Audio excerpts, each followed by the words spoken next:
Ukraine जंग को लेकर पुतिन का बाइडेन पर जबरदस्त पंच। पुतिन ने कहा, जंगी ज्वाला का जिम्मेदार अमेरिका है, मैं नहीं। पश्चिम से लेकर पूर्वी मोर्चे तक तनाव बढ़ाने वाला है अमेरिका।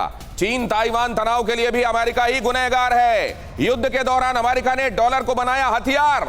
बड़े खतरनाक पंच मारे हैं पुतिन ने, और कोई भी बात ऐसी नहीं है जो उन्होंने अपनी तरफ से कोई एक बात काल्पनिक रूप से कह दी हो। एक्चुअली आप कोरोबोरेट कर सकते हैं उनकी कही हुई बातों को, जो फैक्ट्स हैं आज दुनिया के सामने, उसे कोरोबोरेट कीजिए और खुद यह नतीजा निकालिए कि पुतिन ने जो कहा है वो सही है या गलत है।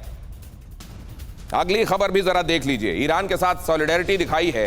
क्या कहा है पुतिन ने? पहली बार खोल कर दिया ईरान का साथ। कासिम सुलेमानी की हत्या पर पुतिन ने अमेरिका को घेरा। दूसरे देश की जमीन पर सुलेमानी की हत्या गलत है, पुतिन ने कहा। अमेरिका ने बगदाद में ड्रोन स्ट्राइक में सुलेमानी को मार गिराया था।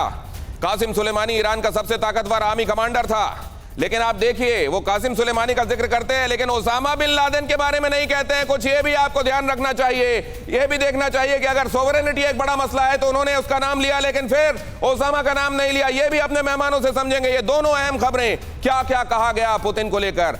टर्मिनेटर, यहां जरा एक बार आपको मैं दिखाता हूं बाइडेन पर पुतिन का पंच।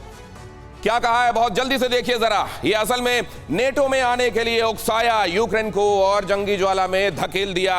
हाइमार्स जैसे खतरनाक हथियार दिए और जिस जंग का नतीजा या जिसको बहुत जल्दी एक कंक्लूजन की तरफ ले जाया जा सकता था, वहां इन्होंने इस तरीके के हथियारों ने इसको लंबा खींचा और इसका खमियाजा लोगों की जान जाने के तौर पर असल में यूक्रेन में ही देखने को मिल रहा है। न्यूक्लियर वॉर के लिए डराया, यह भी अमेरिका ने किया, क्योंकि अमेरिका की अपनी खुफिया एजेंसियां अगर यह कहती रही हैं कि न्यूक्लियर वॉर के लिए ना तो कोई मूवमेंट हो रहा है, ना कहीं पर डिप्लॉय किए गए हैं हथियार, अगर खुफिया एजेंसियां ये कह रही हैं, पेंटागन भी यही कह रहा है, तो जो बाइडेन बार बार आकर ये क्यों कह रहे हैं कि अगर न्यूक्लियर करोगे तो आर्मागेडॉन हो जाएगा और फिर हम देख लेंगे। अब जरा देखिए, शांति के लिए कभी पहल नहीं की। शांति के लिए कहीं आपको दिखाई दिया कि अमेरिका सामने आया हो, कहा हो बहुत हो गया, चलिए ठीक है। कुछ एक चीजें ऐसी हैं जो दोनों तरफ विवाद की हैं, कुछ एक चीजें ऐसी हैं जिनको बीच में रखते हैं, कहीं कोई रास्ता निकालते हैं।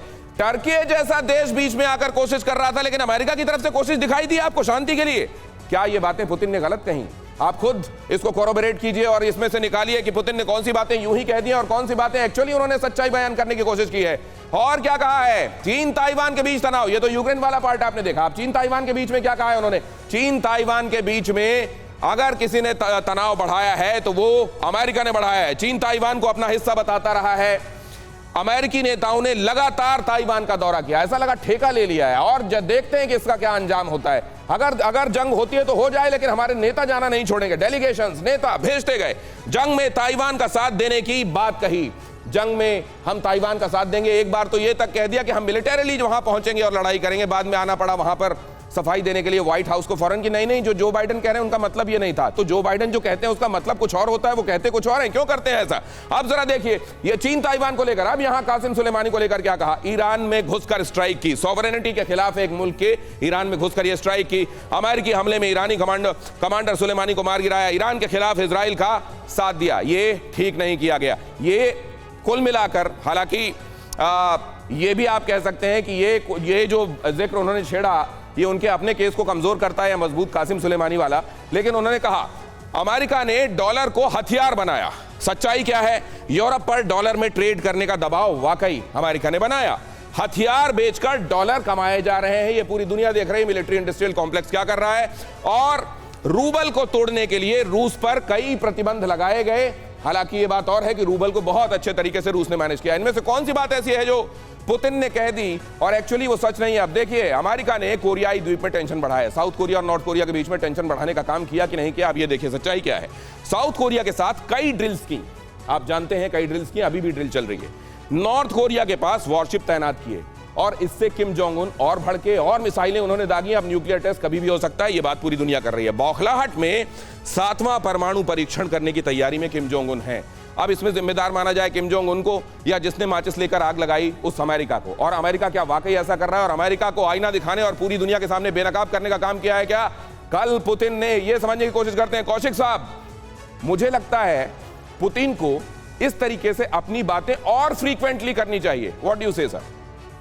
मैं दरअसल आपकी जितनी भी आपने स्लाइड दिखाई है उन सबसे सहमत हूँ। और लेकिन मेरा थोड़ा सा असहमति इस बात से है कि आप ताइवान के मुद्दे को देख लीजिए, जहाँ पर चाइना लगातार ताइवान पर ताइवान एक कमजोर नब्ज है चाइना की, और अगर ताइवान की सॉवरेनिटी पर हमला कोई करता है तो चाइना ही करता है।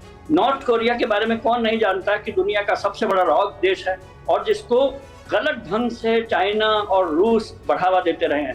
तो जो रॉक कंट्रीज हैं, अगर उनका साथ देता है, कोई देश साथ दे रहे हैं, तो उसको मैं बहुत बड़ी बात नहीं मानता। मैं आपके जो सामरिक एडिटर हैं आशीष सिंह, उनकी बात से मैं 100% सहमत हूँ कि जो वीडियो सामने आ रहे हैं वो 15% ही सच्चाई है। लेकिन ठीक है, मैं इतना भी जानना चाहता हूँ कि अगर इन वीडियो से हम लोग युद्ध को देख पा रहे हैं, तो वो दूसरे और क्या तरीके हैं जिनसे हम सच्चाई देख पाएंगे, राइट, जिससे हम 100% सच्चाई देख मैं पाए। और समझना चाहता हूं कि कासिम सुलेमानी का जिक्र यहाँ बगदाद इंटरनेशनल एयरपोर्ट के पास वो उनको मारा गया था।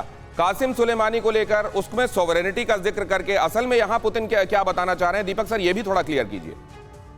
वो ये बताना चाह रहे हैं कि आपने उल्लंघन किया एक देश की सॉवरेनिटी का। आप कौन होते हैं कहने वाले कि मैंने यूक्रेन की सॉवरेनिटी का उल्लंघन किया है? आपने तो ड्रोन के जरिए ईरान के एक बहुत ही काबिल था कि नहीं था, but this is what he is saying, आपने उसको मार दिया। आपने तो उल्लंघन किया, आपने मार डाला। मैंने हमला इसलिए किया था कि रूसी समुदाय के जो लोग हैं उसके ऊपर ये वो हो रहा था, नियो नाजी गवर्नमेंट थी वहां पर, एटसेट्रा एटसेट्रा। राइट। तो ये कह रहे हैं कि भाई आप मुझे प्रीच मत करिए, क्योंकि एक बाइबल में कहावत है ना सर, वो एक बाइबल से ली गई कहावत कि जो शैतान है वो भी बाइबल के फ्रेजेस को कोट करता है अपने पर्पस के लिए, यही बताया है। और दूसरा, उन्होंने ओसामा बिन लादेन या ज़वाहिरी का नाम नहीं लिया। वेल सेड सर, क्या बात है। ये बहुत सारे हमारे दर्शकों के लिए नहीं, कई, और वो मारीच ने भी तो शायद यही किया था, राम राम कर रहा था जब हनुमान जी जा रहे थे, और मारीच ने भी यही करके उनको बरगलाने की कोशिश की थी। तो वो जो बहुत सारा कई बार धर्म का सहारा ले रहा हो और कोट कर रहा हो धार्मिक किताबों से, वो जरूरी नहीं है कि बहुत बहुत सच्चा सीधा और नेक आदमी होगा। लेकिन